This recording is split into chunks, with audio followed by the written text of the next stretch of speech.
കളമശ്ശേരിയിൽ കഞ്ചാവ് പിടികൂടിയ സംഭവത്തിൽ കൂടുതൽ അറസ്റ്റിന് സാധ്യത. ഇന്നലെ പിടിയിലായ പോളിടെക്നിക് 3ാം വർഷ വിദ്യാർത്ഥി അനുരാജിന് കഞ്ചാവ് എത്തിച്ച ഇതര സംസ്ഥാന തൊഴിലാളിയുടെ വിവരങ്ങൾ പോലീസിന് ലഭിച്ചു. അനുരാജ് കഞ്ചാവ് വാങ്ങാനായി ഗൂഗിൾ പേ വഴി പണം നൽകിയതായും പോലീസ് കണ്ടെത്തിയിട്ടുണ്ട്. കളമശ്ശേരിയിൽ ഇന്നലെ പിടിയിലായ അനുരാജ് ഇതര സംസ്ഥാന തൊഴിലാളിയുടെ പക്കൽ നിന്നും 4 കിലോ കഞ്ചാവ് വാങ്ങിയിരുന്നുവെന്നാണ് വിദ്യാർത്ഥികളുടെ മൊഴി. ആജ്ഞ രവീന്ദ്രൻ ചേരുന്നുണ്ട് വിവരങ്ങളുമായി കൊച്ചിയിൽ നിന്ന്. ആജ്ഞ, ഇവിടെ 4 കിലോ കഞ്ചാവ് ഈ അനുരാജ് വാങ്ങിയതായി പറയുന്നുണ്ട്. അതിൽ 2 കിലോ മാത്രമാണ് പോലീസിന് കണ്ടെടുക്കാൻ കഴിഞ്ഞത്. ബാക്കി 2 കിലോ എവിടെ പോയി എന്ന് കണ്ടെത്തണം. ഈ അനുരാജിന് കഞ്ചാവ് എത്തിച്ചു നൽകിയ ഇതര സംസ്ഥാന തൊഴിലാളികൾ ആരാണെന്ന് അറിയേണ്ടതുണ്ട്. സ്ഥിരം ഇടപാട് അവിടെ ഉണ്ടോ എന്ന് മനസ്സിലാക്കണം. കൂടുതൽ അറസ്റ്റിന് സാധ്യതയുണ്ടെന്ന് പോലീസ് പറയുന്നുണ്ടല്ലോ. ആരൊക്കെ ലക്ഷ്യമിട്ടാണ് പോലീസിന്റെ നീക്കങ്ങൾ?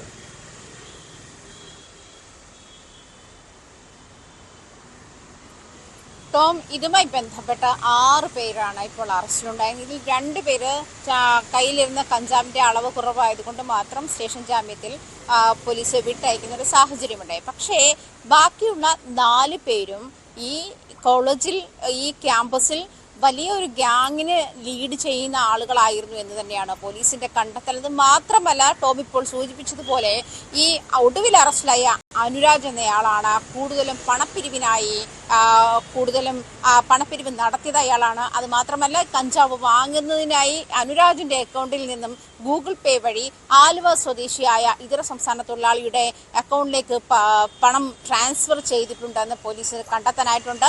ഈ അനുരാജിന് കഞ്ചാവ് നൽകിയിരിക്കുന്ന ആലുവയിൽ സ്വദേശിയല്ല, ആലുവയിൽ താമസിക്കുന്ന ഇതര സംസ്ഥാന തൊഴിലാളിയുടെ മൊബൈൽ ഫോൺ സ്വിച്ച് ഓഫ് ആയത് അവിടെ വെച്ചിട്ടാണ്. ആലുവയിലാണ് അയാൾ താമസിക്കുന്നതെന്നാണ് പോലീസിന് കിട്ടിയിരിക്കുന്ന വിവരം. ഇയാൾക്ക് വേണ്ടിയുള്ള തിരച്ചിലാണ് ഇപ്പോൾ പോലീസ് നടത്തുന്നത്. മാത്രമല്ല, അനുരാജ് വാങ്ങിച്ചിരിക്കുന്നത് 4 കിലോ കഞ്ചാവാണ്. അതിൽ 2 കിലോ മാത്രമേ പോലീസിന് കണ്ടെടുക്കാനായിട്ടുള്ളൂ. ഇത് എവിടെ പോയി എന്നുള്ള അന്വേഷണത്തിലാണ് പോലീസ്. ഈ കളമശ്ശേരിയിൽ കഴിഞ്ഞ വെള്ളിയാഴ്ച പുലർച്ചെയാണ് ഈ ഒരു അന്വേഷണം ഉണ്ടാകുന്നത്. ഇതുമായി ബന്ധപ്പെട്ട് നടത്തിയ സെർച്ചിന്റെ അടിസ്ഥാനത്തിൽ ഇത്ര വലിയ അളവിൽ കഞ്ചാവ് മെൻസ് ഹോസ്റ്റലിൽ നിന്നും കണ്ടെടുക്കുന്ന സാഹചര്യം ഉണ്ടായത് തന്നെ ക്യാമ്പസിലേക്ക് ഇത്തരം ലഹരി ഇടപാടുകൾ എത്രത്തോളം ഉണ്ട് എന്നുള്ള ഒരു എൻക്വയറിയുടെ തുടക്കം കൂടിയാണ് എന്ന് പോലീസ് പറയുന്നുണ്ട്. ഇത് തുടർന്ന് കളമശ്ശേരി പോളിടെക്നിക് കോളേജിന്റെ ഹോസ്റ്റൽ കേന്ദ്രീകരിച്ച് കഞ്ചാവ് ഇടപാടുകൾ സ്ഥിരമായി ഉണ്ടായിരുന്നു എന്ന് പറയുന്നുണ്ട്.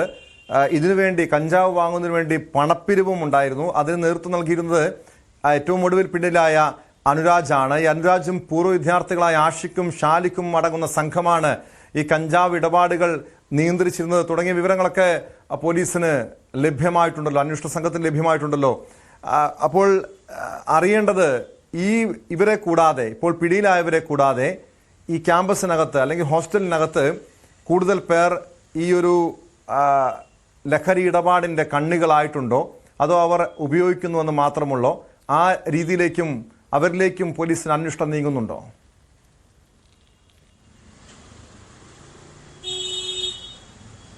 കൂടുതൽ വിദ്യാർത്ഥികളുടെ മൊഴിയെടുക്കുമെന്നാണ് പോലീസ് അറിയിച്ചിരിക്കുന്നത്. മാത്രമല്ല, ചില വിദ്യാർത്ഥികളുടെ മൊഴിയെടുത്തതിൽ നിന്നും ഇത് ബീഡി വലിക്കുന്നത് തന്നെ കഞ്ചാവ് ഉള്ളിലാക്കിയ ശേഷമാണ്, അതായത് കഞ്ചാവ് നിറച്ച് ബീഡിയാണ് വലിക്കുന്നതെന്നുള്ള മൊഴി വരെ വിദ്യാർത്ഥികളുടെ ഭാഗത്തു നിന്നും ലഭിച്ചിട്ടുണ്ട്. ഇത് ഹോളി ആഘോഷത്തിന്റെ ഭാഗമായിട്ടാണ് ഇത്ര വലിയ അളവിൽ കഞ്ചാവ് അവിടെ എത്തുന്ന ഒരു സാഹചര്യം ഉണ്ടായതെന്ന് പറയുമ്പോഴും ഈ ക്യാമ്പസിൽ, ഈ ഹോസ്റ്റലിൽ ഇത്തരത്തിലൊരു ഗ്യാങ് പ്രവർത്തിച്ചു വന്നിരുന്നു. ഇത് ആവശ്യമുള്ളവർക്ക് കഞ്ചാവ് എത്തിച്ചു കൊടുക്കുന്ന തരത്തിലേക്ക് നീങ്ങിയിരുന്നു. മാത്രമല്ല, ഈ പറഞ്ഞതുപോലെ മുൻകൂർ കടമായി കഞ്ചാവ് കൊടുത്ത ശേഷം പണം കളക്ട് ചെയ്യുന്ന രീതിയും അനുരാജ് തുടർന്നു പോന്നിരുന്നു എന്നാണ് പോലീസ് വ്യക്തമാക്കുന്നത്. ഇവർക്കൊപ്പം ഒരു വലിയ ഗ്യാങ് അവിടെയുണ്ട്. ഇനിയും വിദ്യാർത്ഥികളെ ചോദ്യം ചെയ്യാനുണ്ട്. ഇനിയും ഇതുമായി ബന്ധപ്പെട്ടുള്ള വിദ്യാർത്ഥികളെ ഉണ്ട് എന്നാണ് പോലീസ് മനസ്സിലാക്കുന്നത്. അവരെ കൂടി കണ്ടെത്തേണ്ടതുണ്ട്. മാത്രമല്ല, ഈ പുറത്തുനിന്നും ഈ ഇതര സംസ്ഥാന തൊഴിലാളി എത്തിച്ച കഞ്ചാവിന്റെ ബാക്കി എവിടെ പോയി എന്നുള്ള ചോദ്യവും, ഇത് മാത്രമേ എത്തിച്ചുള്ളൂ, ഈ 4 കിലോ മാത്രമേ എത്തിച്ചുള്ളൂ തുടങ്ങിയ കാര്യങ്ങളൊക്കെയും ഇനി പോലീസിന് പരിശോധിക്കാറുണ്ട്. ഇതുമായി ബന്ധപ്പെട്ട് കേരളത്തിന്റെ കൊച്ചിയിലെ ഏത് ക്യാമ്പസിൽ നിന്ന് ഇൻഫർമേഷൻ ലഭിച്ചാലും ക്യാമ്പസിൽ കയറി തന്നെ പരിശോധന നടത്തുമെന്നും അന്വേഷണ സംഘം അറിയിക്കുന്നുണ്ട്. കേട്ടോ, തീർച്ചയായും കൊച്ചിയിലെ പല ക്യാമ്പസുകൾ കേന്ദ്രീകരിച്ചും ഹോസ്റ്റലുകൾ കേന്ദ്രീകരിച്ചും ഇതുപോലുള്ള ലഹരി ഇടപാടുകൾ ഉണ്ട് എന്ന് പറയുന്നുണ്ട്. നമുക്കറിയാം, ഈ സമീപകാലത്ത് വിദ്യാർത്ഥി സംഘടനകളൊക്കെ ഉന്നയിച്ചിരുന്ന പ്രധാനപ്പെട്ട കാര്യം, വിദ്യാർത്ഥി രാഷ്ട്രീയം ഇല്ലാത്ത ക്യാമ്പസുകളിലാണ് ലഹരി മാഫിയെ പിടിമുറുക്കുന്നതെന്നാണ്. പക്ഷേ ഈ കളമശ്ശേരി പോളിടെക്നിക് കോളേജിൽ എടുത്തു നോക്കിയാൽ ഈ കേസുമായി ബന്ധപ്പെട്ട് പോലീസ് അന്വേഷിച്ചപ്പോൾ രാഷ്ട്രീയ ഭേദമന്യേ എല്ലാ വിദ്യാർത്ഥി സംഘടനയിൽപ്പെട്ടവരും ഈ ലഹരി ഉപയോഗിക്കുന്നുണ്ട്, ഇതിൻ്റെ ഇടപാടുകളുടെ ഭാഗമായിട്ടുണ്ട് എന്ന് കണ്ടെത്താൻ കഴിഞ്ഞിട്ടുണ്ടല്ലോ. അവിടെ തന്നെ വിദ്യാർത്ഥി സംഘടനകളുടെ വാദം പൊളിയുന്നുണ്ട്. മാത്രമല്ല വിദ്യാർത്ഥി ഇതുപോലുള്ള സംഭവങ്ങൾ ഉണ്ടാകുമ്പോൾ ഇതുപോലുള്ള കേസുകളിൽ പെടുന്നവരെ, പ്രതികളാകുന്നവരെയും അവരുടെ സംഘടനയിൽ നിന്നും പുറത്താക്കുന്നു.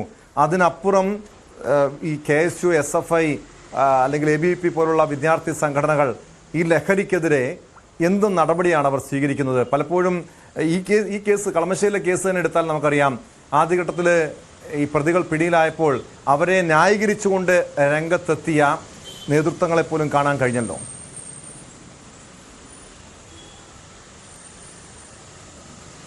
തീർച്ചയായിട്ടും. കാരണം മുഖം രക്ഷിക്കാനുള്ള നടപടികൾ മാത്രമാണോ വിദ്യാർത്ഥി സംഘടനകൾ ചെയ്യുന്നത്? അതായത് ഇപ്പോൾ കേസിൽ പ്രതിയായിട്ടുള്ള അഭിരാജിനെ SFI പുറത്താക്കുന്ന നടപടിയുണ്ടായി. അതിനുശേഷം പിന്നെ KSU ബന്ധം പുറത്തു വരുന്നു.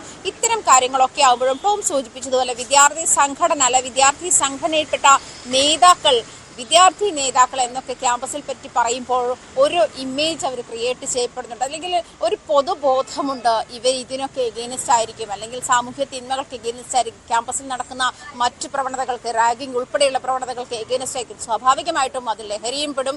ലഹരി ഒരു വലിയ വിപത്തായി നാടിനെ ചൂഴ്ന്നു തിന്നുന്ന ഒരു സാഹചര്യം ഉള്ളപ്പോൾ തന്നെ വിദ്യാർത്ഥി സംഘടനകൾക്ക് അതിന് കൃത്യമായ റോളുണ്ട് എന്ന് വിശ്വസിക്കുന്നവരുടെ ഇടയിലേക്കാണ് ഇതൊന്നുമല്ല ഞങ്ങൾ എന്നുള്ള തരത്തിലേക്ക്, അതിനെല്ലാം ആ പൊതുബോധത്തെ മുഴുവൻ പൊളിച്ചെഴുതുന്ന തരത്തിലേക്കാണ് വിദ്യാർത്ഥി സംഘടനയിലെ പല നേതാക്കളും ഇത്തരം കേസുകളിൽ നിന്നും പിടിക്കപ്പെടുന്നതും.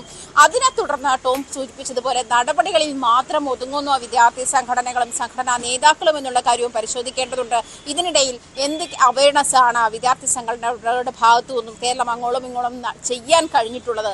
അതോ ഇത്തരം ഒരു ഈ കളമശ്ശേരി പോളിടെക്നിക്കിലെ മെൻസ് ഹോസ്റ്റലിൽ നിന്ന് മാത്രം കഞ്ചാവ് പിടിക്കുമ്പോൾ മാത്രം ഉണ്ടാകുന്ന ഈ വീര്യം മാത്രമേ ഉള്ളോ വിദ്യാർത്ഥി സംഘടനകൾക്ക് എന്നുള്ള കാര്യവും ചോദ്യചിഹ്നമാകുന്നുണ്ട്. കാരണം ഓരോ ക്യാമ്പസുകളിലും ഇത്തരം വിപത്തുകൾക്കെതിരെ ആദ്യം ക്യാമ്പയിന് തുടക്കമിടുക ഒരുപക്ഷെ വിദ്യാർത്ഥി സംഘടനകളാക്കും. അവരുടെ ഭാഗത്തു നിന്ന് വെയിലിൽ തന്നെ വിളവ് തിന്നുന്ന ഒരു സാഹചര്യത്തിലേക്ക് തന്നെ ആണ് ഈ വലിയ ഇപ്പോൾ അതായത് കളമശ്ശേരി പോളിടെക്നിക്കിലെ മെൻസ് ഹോസ്റ്റലിൽ നിന്ന് ഈ വലിയ അളവ് കഞ്ചാവ് പിടിച്ചപ്പോൾ അതായിരുന്നു ആ ഒരു പൊതുബോധമാണ്. രവീന്ദ്രനാണ് വിവരങ്ങൾ നൽകിയത്. കളമശ്ശേരി പോളിടെക്നിക് കോളേജിലെ ഹോസ്റ്റലിൽ നിന്നും കഞ്ചാവ് പിടികൂടിയ കേസിൽ കൂടുതൽ അറസ്റ്റിന് സാധ്യതയെന്നാണ് പുറത്തുവരുന്ന വിവരങ്ങൾ. ഇന്നലെ പിടിയിലായ അനുരാജിന് കഞ്ചാവ് എത്തിച്ച ഇതര സംസ്ഥാന തൊഴിലാളിയുടെ വിവരങ്ങൾ പോലീസിന് ലഭ്യമായിട്ടുണ്ട്. സ്പോട്ട് ലൈവ് പൂർണ്ണമാകുന്നു. നമസ്കാരം.